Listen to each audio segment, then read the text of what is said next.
हरे कृष्णा, राधे राधे। आप सबका वेलकम है वृंदावन सखी में।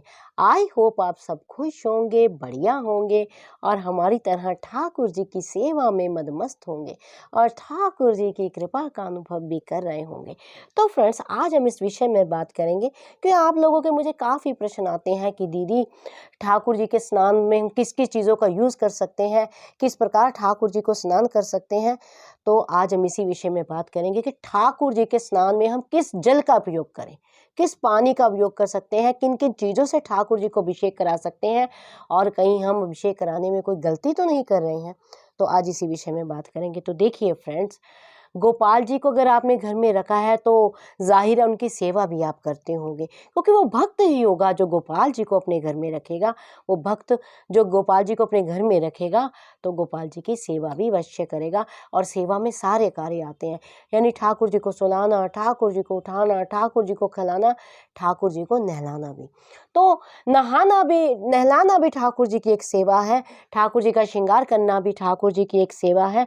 और जो नहाने का पानी होता है, यानी स्नान का जो पानी होता है, उस पानी में आप क्या क्या यूज़ कर सकते हैं, किस प्रकार गोपाल जी को स्नान कर सकते हैं, करा सकते हैं, कहीं आपसे किसी तरह से कोई गलती तो नहीं हो रही है। तो देखिए फ्रेंड्स, गोपाल जी को हम कई चीज़ों से स्नान कराते हैं। आप जानते होंगे, उपटन से भी स्नान कराया जाता है, पंचामृत से भी स्नान कराया जाता है। गोपाल जी को अभ्यंग स्नान भी कराया जाता है। तो कई तरह के स्नान होते हैं, ओकेजनों पे होते हैं, कोई त्योहारों पे किसी स्नान की ज़्यादा महत्वता होती है और ऑलमोस्ट पंचामृत का जो स्नान होता है वो तो हम कराते होते हैं। तो आपको इस बात का ध्यान देना है कि आप गोपाल, कुछ लोग जो हैं गोपाल जी को गंगा जल से भी स्नान कराते हैं। तो देखिए, आप कराते हैं वो आपके भाव है, मैं अपनी इच्छा आपके ऊपर नहीं थोप रही हूँ। लेकिन जो मैंने संतों से सुना है, जो मैंने संतों से सुना है, संत कहते हैं, अधिकतर संत कहते हैं कि जो गंगा है वो ठाकुर जी के चरण को छू के निकली है। आप लोग जानते होंगे, जब वामन अवतार हुआ था तो जब ठाकुर जी ने 3 भूमि मांगी थी बलि से, तो एक पग उन्होंने आकाश तक उठा दिया था, तब ब्रह्मा जी ने उनके चरण पग को धोया था। तो वही गंगा बन के नीचे अवतरित हुई है। तो गंगा जो है ठाकुर जी के चरण का जल है, इसलिए गंगा अति पावन है, पतित पावनी है, पवित्र है। पर गंगा जी से ठाकुर जी का स्नान नहीं होता। पूजा में आप यूज कर सकते हैं गंगा जल, लेकिन स्नान नहीं होता। अगर आप करते हैं वो आपके अपने मत है, उसमें हम आपको मना नहीं कर सकते हैं। क्योंकि कुछ लोग बहसने लग जाते हैं कि नहीं जी, क्यों नहीं होता, चाहे पैर से छू के निकली है।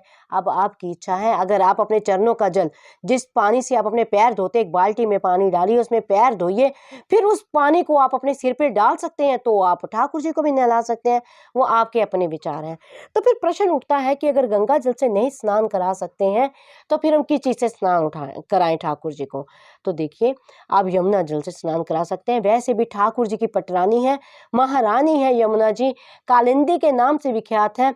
और ठाकुर जी की अष्ट पटरानियों में एक पटरानी है यमुना जी। तो यमुना जल से आप ठाकुर जी का स्नान करें। वैसे भी जो हमारे बांके बिहारी हैं वो यमुना जल से ही स्नान करते हैं। यहाँ तक कि राजस्थान में जो हमारे श्रीनाथ जी हैं, वो भी यमुना जल से ही स्नान करते हैं। तो यमुना जल की इतनी बड़ी महत्ता है। और अगर आप उसके अंदर गुलाब जल डाल सकते हैं, यानी ठाकुर जी को सुगंधी आए, जब आप स्नान करते हैं तो ठाकुर जी को गुलाब जल की सुगंधी आए, तो आप इस तरह से भी ठाकुर जी को स्नान करा सकते हैं। आप चाहें तो नहाने के पानी में इत्र भी डाल सकते हैं, यानी थोड़ा सा इत्र नहाने के पानी में, क्योंकि आप लोग जानते हैं हमारे ठाकुर जी को इत्र अति प्रिय है। ठाकुर जी की इत्र की सेवा होती है और ठाकुर जी की सेवा हम इत्र से भी करते हैं। तो उस नहाने के पानी में आप इत्र भी डाल सकते हैं। तो इस तरह से ठाकुर जी को नहलाने के पानी में आप पंचामृत से स्नान करा सकते हैं, अभ्यंग से स्नान करा सकते हैं और ठाकुर जी के पुष्प भी डाल सकते हैं। तो इस तरह से आप ठाकुर जी को जो नहाने का पानी होता है, ठाकुर जी का स्नान का पानी होता है, उसमें आप ये चीज़ें को जो है उपयोग कर सकते हैं। अगर हो सके तो आप गंगा जल का उपयोग ठाकुर जी के स्नान में बिल्कुल ना करें। तो आई होप आपको पता लग गया होगा कि ठाकुर जी के स्नान में हम किन किन चीज़ों का उपयोग कर सकते हैं, किस किस पानी का उपयोग कर सकते हैं। लेकिन फिर भी अगर आपके मन में कोई संशय, कोई प्रश्न, कोई क्वेश्चन, कोई क्वेरी हो तो मुझे आप कमेंट बॉक्स में लिखिए। जितना मैंने संतों की वाणी से सुना है, जितना मैंने रसिकों से सुना है और जितना मैंने ठाकुर जी के प्रेम में पाया है, उसके अकॉर्डिंग मैं आपके प्रश्नों का उत्तर आपको देती हूँ। और अगर आपको ये वीडियो अच्छा लगा हो, इस वीडियो को लाइक करना, शेयर करना, सब्सक्राइब करना ना भूलें। हरे कृष्णा, राधे राधे।